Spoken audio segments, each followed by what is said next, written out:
여러분, 건강을 위해 자녀들이나 친구, 친척분들이 건강보조식품을 많이 권하죠. 또한 각 가정마다 최소 3가지에서 5가지 보조영양제쯤은 기본처럼 드시고 계시죠? 그런데 안타깝게도 건강해지려고 먹은 영양제 때문에 오히려 몸이 지쳐서 오시는 분들이 늘고 있습니다. 72세 박동열 씨는 그중 한 분이었습니다. 비타민, 칼슘, 항산화제, 단백질 파우더 등 10가지 가까운 보조 영양제를 매일 챙기셨죠.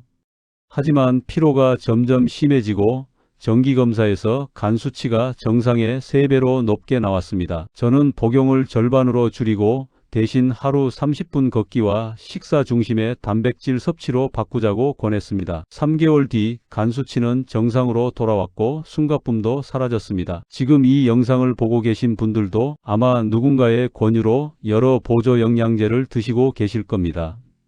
그러나 그중 일부는 간이나 신장을 지치게 하고 혈관을 막아버릴 수도 있습니다. 안녕하세요. 저는 내과 전문의 35년 경력의 65세 윤건우입니다. 오늘 저는 의사로서의 양심을 걸고 말씀드립니다. 절대 피해야 할 5가지 보조 영양제와 광고가 말하지 않은 진실을 환자들의 실제 사례와 근거를 통해 공개하겠습니다.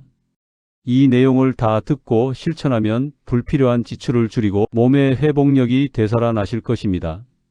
안녕하세요. 백세웰빙입니다. 구독과 좋아요는 저에게 큰 힘이 됩니다. 이제 본격적으로 먹어서는 안 되는 5가지 보조 영양제에 대해 알아보겠습니다. 건강을 위해 시작한 보조 영양제가 어느새 의무가 되어버린 이유는 무엇일까요? 우리에게 하루에도 수십 번씩 쏟아지는 광고 때문입니다. TV, 유튜브, 홈쇼핑에서는 이 한 팩이면 완벽합니다.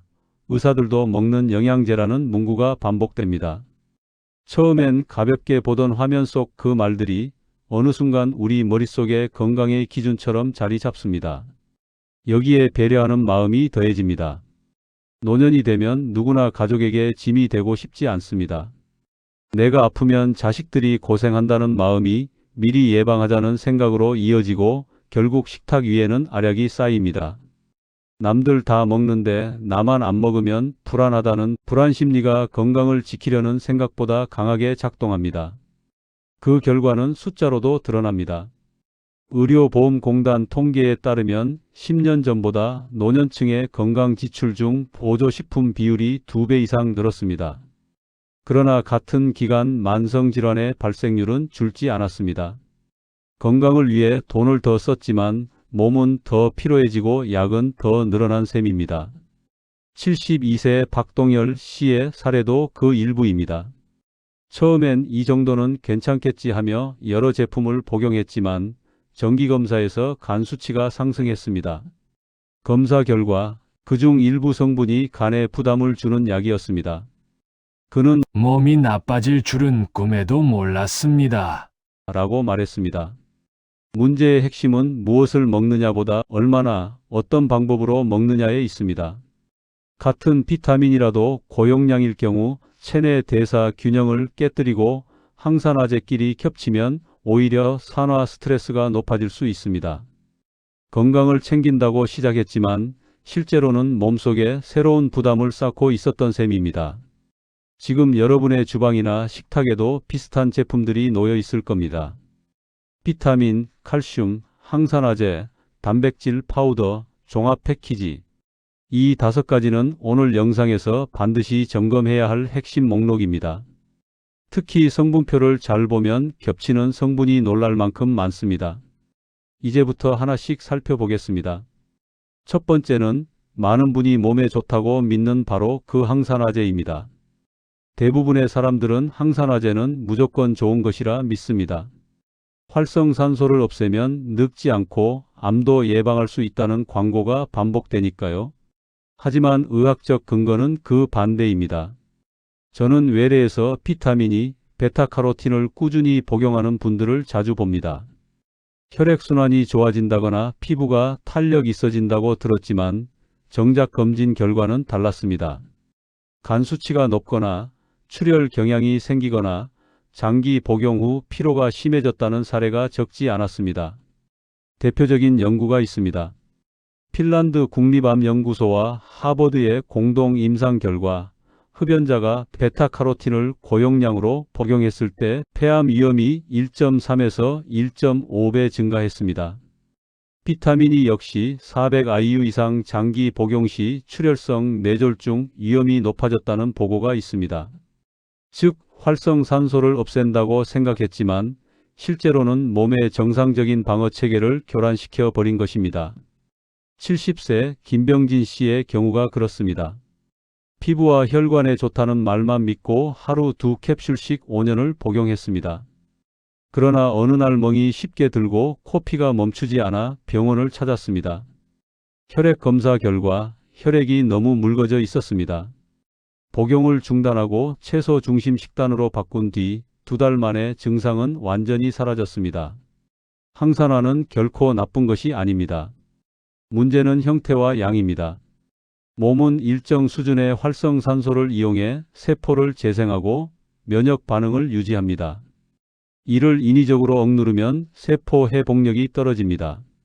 즉, 항산화의 본질은 알약이 아니라 식탁에 있습니다. 식사 속 항산화는 복합적인 균형을 이룹니다.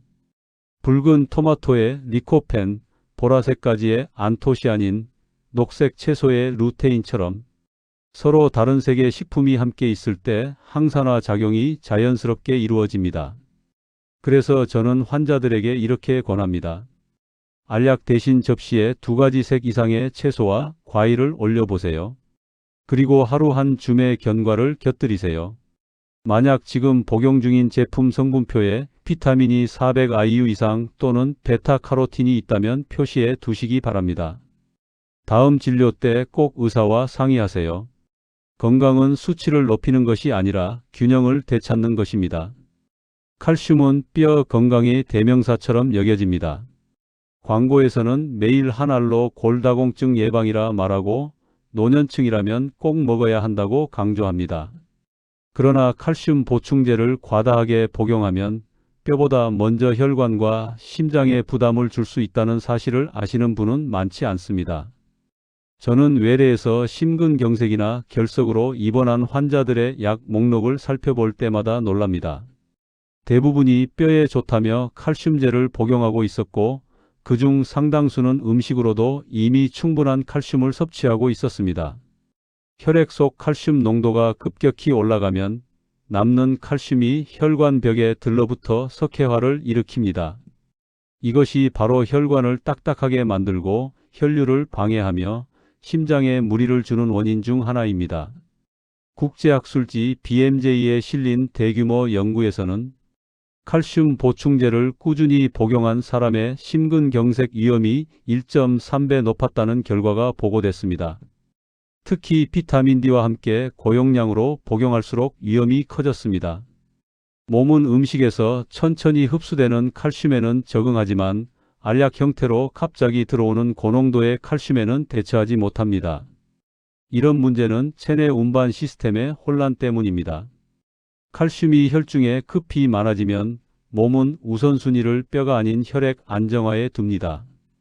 결과적으로 뼈로 가야 할 칼슘이 혈관벽이나 신장으로 몰리면서 결석이나 혈관 막힘으로 이어질 수 있습니다. 그렇다면 어떻게 해야 할까요? 칼슘은 음식으로 섭취하는 것이 가장 안전합니다. 멸치, 두부, 우유, 치즈 같은 식품은 천천히 흡수되어 혈중 농도를 일정하게 유지합니다. 또한 햇볕을 통한 비타민 D 합성과 체중을 싣는 운동, 예를 들어 걷기, 계단 오르기, 가벼운 근력 운동은 뼈의 밀도를 유지하는 데 직접적인 도움이 됩니다. 칼슘제만 믿는 것보다 훨씬 효과적이고 부작용이 없습니다.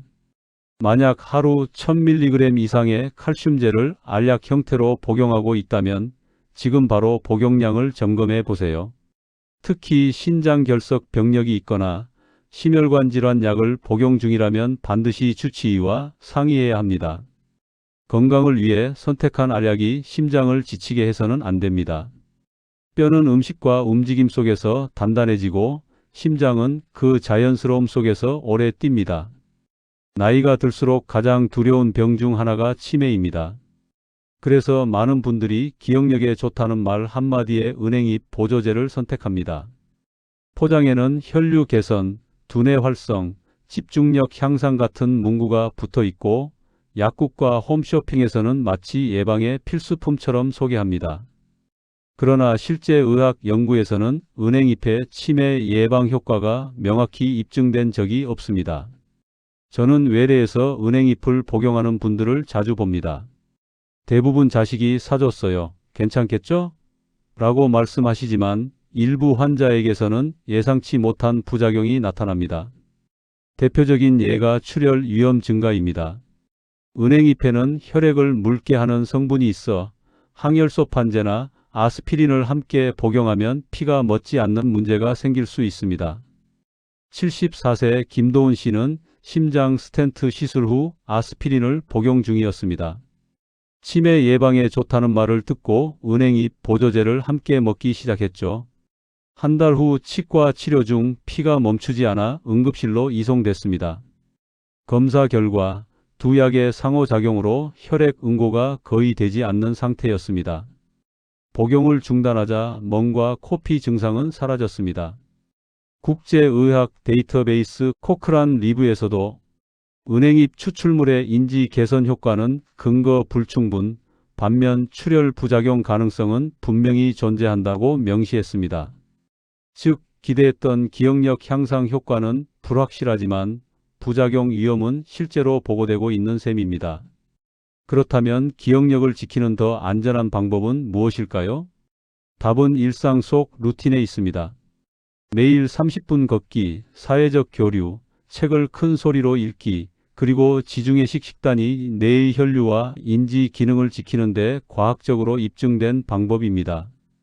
서울대 노인의학 연구에 따르면 사회활동이 활발한 노년층은 그렇지 않은 사람보다 인지 기능 유지율이 2.3배 높았습니다. 약이 아닌 관계와 움직임이 뇌를 지키는 진짜 힘인 것입니다. 혹시 지금 은행잎 제품을 복용 중이거나 아스피린 항응고제를 함께 먹고 있다면 지금 바로 복용 목록을 확인하고 표시해 두세요. 건강은 한 알의 약으로 만들어지지 않습니다. 기억을 지키는 길은 약이 아니라 하루의 대화, 걷기, 그리고 햇볕 한 줄기에서 시작됩니다. 단백질은 근육을 지키는 핵심 영양소입니다. 그래서 나이가 들면 단백질만 충분히 먹으면 젊어진다는 말을 믿고 단백질 파우더를 찾는 분들이 많습니다. 운동 후 쉐이크 한 잔, 아침 대용 파우더 한 컵이 건강 습관처럼 자리 잡았죠. 하지만 이런 고농축 단백질 보충제는 모든 사람에게 안전하지 않습니다. 저는 외래에서 단백질 파우더를 매일 마시는 분들을 자주 봅니다. 특히 고혈압, 당뇨, 신장 기능이 약한 분들은 오히려 신장에 부담을 주는 경우가 많았습니다. 단백질을 과다 섭취하면 분해 과정에서 생긴 노폐물이 혈액 속에 쌓이고 이를 걸러내야 하는 신장이 과로하게 됩니다. 실제 연구에서도 만성 신장질환 초기 환자가 고단백 보충제를 섭취할 경우 사구체 여과율이 감소했다는 결과가 보고되었습니다. 단백질 파우더의 또 다른 문제는 첨가물입니다. 맛을 내기 위해 들어간 합성감미료, 인공향, 안정제, 심지어 중금속이 검출된 제품도 있습니다. 시중 일부 제품은 한 스푼당 단백질 함량보다 당분이 더 많고 실제 흡수율이 낮은 경우도 있습니다. 결국 근육이 아니라 간과 신장이 먼저 지치게 되는 셈입니다. 74세 박동열 씨도 그런 경우였습니다. 근력 유지가 중요하다는 말을 듣고 하루 2번 단백질 파우더를 마셨지만 오히려 소화불량과 피로감이 심해졌습니다. 복용을 중단하고 식사 속에서 단백질을 채우는 식단으로 전환한 뒤 체중은 그대로 유지되면서 근육량과 활력이 되살아났습니다. 안전한 단백질 섭취의 원칙은 간단합니다. 식사형 단백질로 나누어 섭취하는 것입니다. 아침에는 달걀 1개, 점심에는 두부 반 모나 생선 2토막, 저녁에는 콩이나 살코기를 곁들이면 충분합니다. 이 방식은 신장에 무리를 주지 않으면서 체내 단백질 합성을 돕습니다. 거기에 주 2에서 3회 가벼운 근력 운동을 더하면 보조제보다 훨씬 안정적으로 근육을 유지할 수 있습니다. 만약 지금 단백질 파우더를 매일 마시고 있다면 섭취량과 빈도를 꼭 확인하세요. 근육을 지키려다 신장을 잃을 수 있다는 경고를 기억하시길 바랍니다. 진짜 건강은 쉐이크 한 컵이 아니라 식탁 위의 균형과 꾸준한 움직임에서 만들어집니다. 하루 한 팩이면 완벽합니다. 이 문장은 이제 중장년층의 마음속에 안심 주문처럼 새겨져 있습니다. 비타민, 미네랄, 오메가3, 마그네슘, 루테인 등 여러 알약이 함께 포장된 종합팩은 마치 영양의 모든 해답처럼 보입니다. 그러나 진실은 다릅니다. 이 한 팩 속에는 서로 겹치거나 충돌하는 성분들이 숨어 있습니다. 저는 종합팩을 복용하는 분들의 검사지를 자주 봅니다. 간 수치나 신장 기능 수치가 미세하게 올라간 경우가 많았습니다. 이유를 찾아보면 간단합니다. 오메가3, 마늘 추출물, 항열소판제 성분이 함께 들어있어 혈액이 지나치게 묽어지는 경우, 또는 비타민O와 E가 중복되어 지용성 비타민 과다 축적으로 간에 부담이 생기는 경우가 많았습니다. 즉, 좋은 성분이 모여 있다고 해서 몸에도 좋은 것은 아닙니다. 종합팩은 모든 걸 한 번에 해결하겠다는 심리에서 출발합니다. 하지만 몸은 그렇게 단순하지 않습니다. 필요 이상의 영양소는 저장되지 않고 오히려 해독기관을 지치게 합니다. 특히 노년층은 대사 속도가 느려 불필요한 성분이 더 오래 남습니다.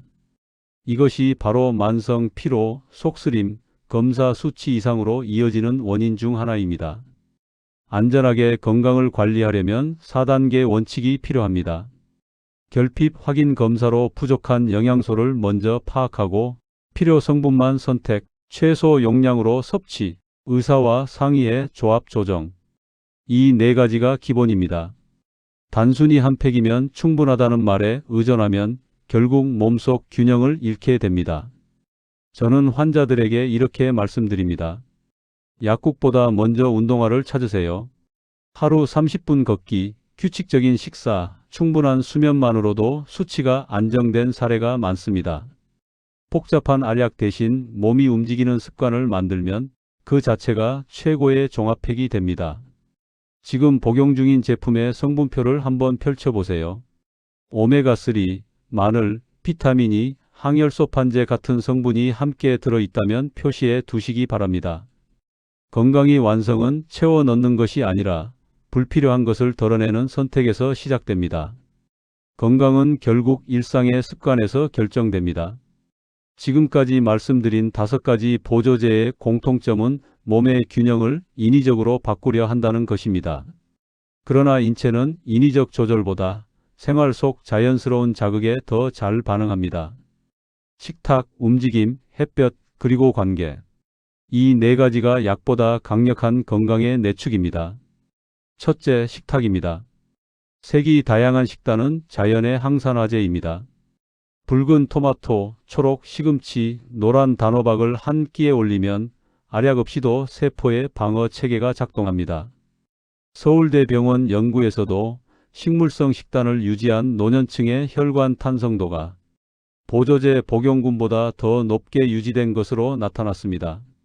둘째, 움직임입니다. 하루 30분 걷기, 주 2에서 3회 근력 운동만으로 근육 손실을 30% 줄일 수 있다는 결과가 있습니다. 운동은 혈당과 혈압을 안정시키고 신경세포의 연결을 활성화시켜 기억력 저하를 막습니다. 복잡한 운동기구보다 꾸준한 걷기가 더 효과적입니다. 셋째, 햇볕입니다. 비타민 D 합성은 뼈 건강뿐 아니라 면역 조절에도 중요합니다. 하루 20분 정도 팔과 얼굴에 햇볕을 쬐면 약보다 안정적으로 체내 농도가 유지됩니다. 실내 생활이 많다면 아침 산책이나 창가 스트레칭만으로도 충분합니다. 넷째, 관계입니다. 사람과의 대화, 웃음, 소속감은 뇌의 혈류를 자극합니다. 서울대 노인의학 연구에 따르면 사회활동이 활발한 노년층은 그렇지 않은 사람보다 인지 기능 유지율이 2.3배 높았습니다. 즉, 관계가 곧 약입니다. 이 네 가지를 실천하는 사람들의 공통점은 단순합니다. 보조 영양제 대신 생활의 리듬이 일정하다는 것. 식탁에 색을 더하고 몸을 움직이며 햇볕을 쬐고 사람을 만나는 습관이 결국 약보다 오래가는 치료법이 됩니다. 이제 여러분의 식탁과 약장 속을 점검할 시간입니다. 건강은 결심이 아니라 점검에서 시작됩니다. 지금 복용 중인 보조제 목록을 꺼내고 아래 항목에 하나씩 표시해 보세요. 비타민 E 베타카로틴 제품을 복용 중이다. 칼슘 1000mg 이상을 알약 형태로 먹고 있다. 은행잎 제품과 아스피린 항응고제를 함께 먹고 있다. 단백질 파우더를 하루 2번 이상 섭취하고 있다. 종합 패키지에 오메가3, 마늘, 비타민 E가 함께 들어있다. 하나라도 표시가 되었다면 그 보조제는 체크 필요 대상입니다. 이제 그 자리를 음식과 루틴으로 바꿔보세요. 음식 대체표 예시. 아침에는 달걀 1개, 두부 반모, 방울토마토 5개. 점심에는 생선 2토막, 나물 반찬, 현미밥 1공기. 저녁에는 채소 2가지 색 이상과 견과 1줌. 이 식단만으로도 하루 단백질과 항산화 요구량을 충분히 채울 수 있습니다. 생활 루틴 점검표. 하루 30분 걷기, 주 2에서 3회 근력 운동 실천. 아침 20분 햇볕 노출로 비타민 D 유지. 일주일에 한 번 지인과 대화 모임 참여. 밤 11시 이전 수면 리듬 고정. 진료 시 확인할 것. 복용 중인 보조제의 성분 중복 여부. 간신장 기능 검사 결과 비교.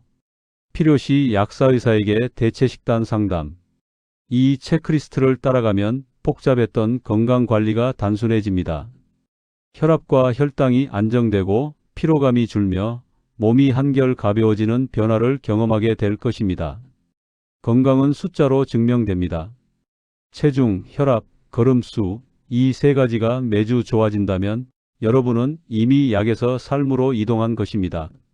오늘 점검한 한 줄이 내일의 회복 속도를 바꿉니다.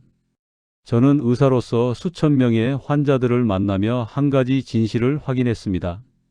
건강은 약이 아니라 삶의 방식에서 회복된다는 것입니다.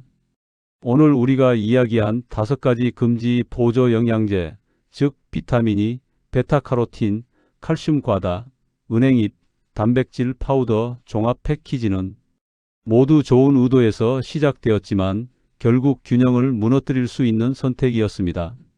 72세 박동열 씨는 알약 절반을 줄이고 식사와 걷기로 바꾼 뒤 3개월 만에 간 수치가 정상으로 돌아왔습니다. 그의 얼굴에는 피로 대신 미소가 자리했습니다. 그는 이렇게 말했습니다. 비싼 약을 줄였는데 몸은 오히려 가벼워졌어요. 이 한 문장이 바로 오늘 이야기의 결론입니다. 건강은 돈으로 사는 것이 아니라 매일의 선택이 쌓여 만드는 결과입니다. 이제 여러분의 차례입니다. 오늘 영상에서 확인한 나의 복용 리스트에서 단 한 가지라도 덜어내세요. 그 용기가 회복의 출발점이 됩니다. 그리고 식탁에 색을 더하고 아침 햇볕을 받고 걷기와 대화를 일상에 넣어보세요. 그 작은 행동들이 혈압, 혈당, 수면, 걸음수로 이어지며 몸이 스스로 회복하는 변화를 만들어냅니다. 여러분의 건강은 약병 속이 아니라 당신의 하루 속에 있습니다. 오늘의 선택이 내일의 몸을 바꿉니다. 저는 앞으로도 여러분께 숨겨진 건강의 진실과 삶으로 회복하는 구체적인 방법을 전해드리겠습니다. 이 영상이 도움이 되셨다면 백세웰빙 채널을 구독하고 좋아요와 알림 설정을 눌러주세요. 여러분이 오늘 덜어낸 보조제 한 가지를 댓글에 남겨주세요. 여러분의 선택이 누군가의 내일을 바꿉니다. 건강은 약이 아닌 당신의 삶 그 자체입니다.